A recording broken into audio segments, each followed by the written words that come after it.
Hello mga kainday kadudong. Good morning, arakmatullah wabarakatuh. For today's video, magaluto kita ng aladudong calamaris. Naalala yung nahuli natin na pusit mga kainday kadudong, yung malalaki.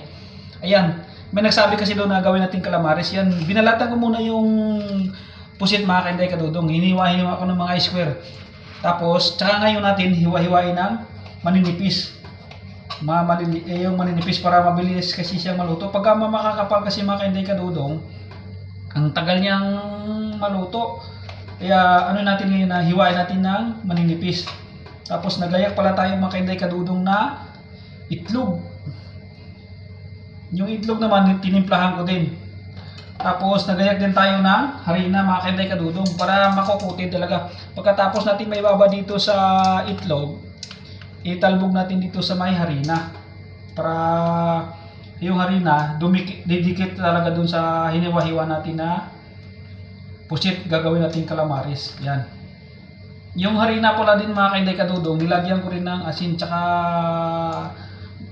yung pangpalasa. In short, gagawin natin siyang pangkutid lauk. Ayan. Yan mga kainday kadudong, halo-haloin natin.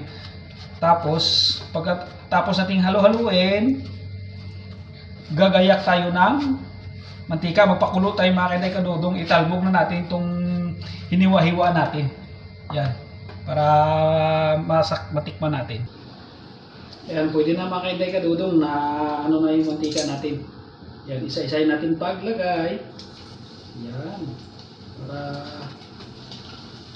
talaga.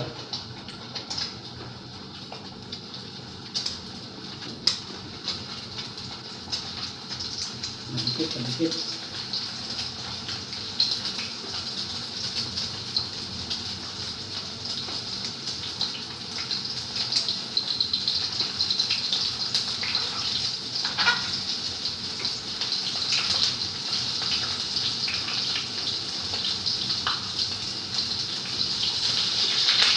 Wow.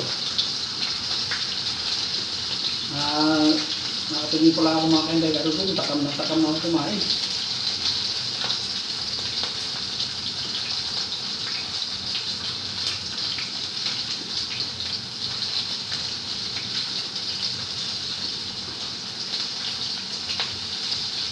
Masarap talaga mga kainday kadudong, mabilis siya maluto pagka maninipis yung hiwa.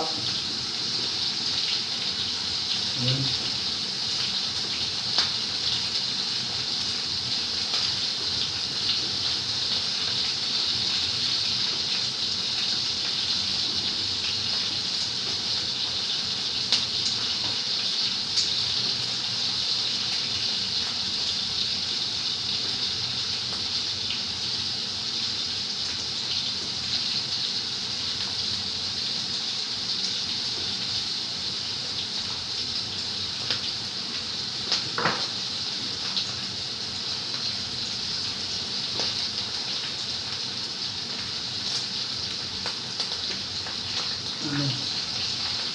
Sariling version ni Dudong, calamaris na pusit.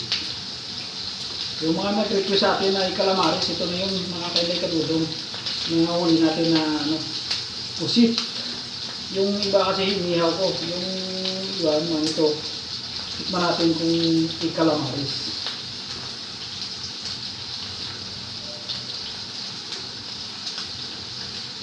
Nakakataka mga kainday kadudong.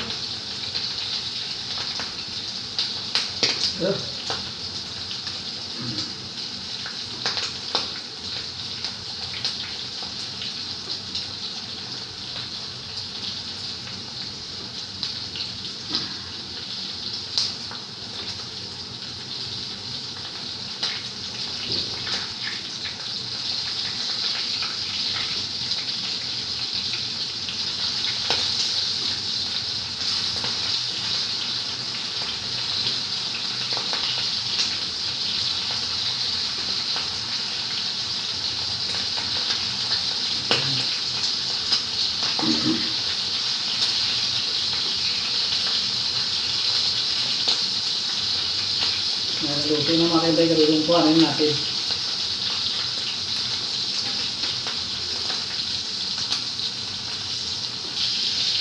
Yan, may naluto na mga kainday, kunin natin. Ayan.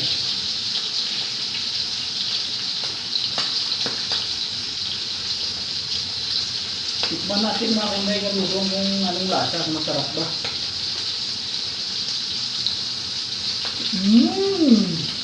Ang sarap talaga mga kainday kadudong. Kain tayo mga kainday kadudong. Thank you for watching. Sa sunod ulit.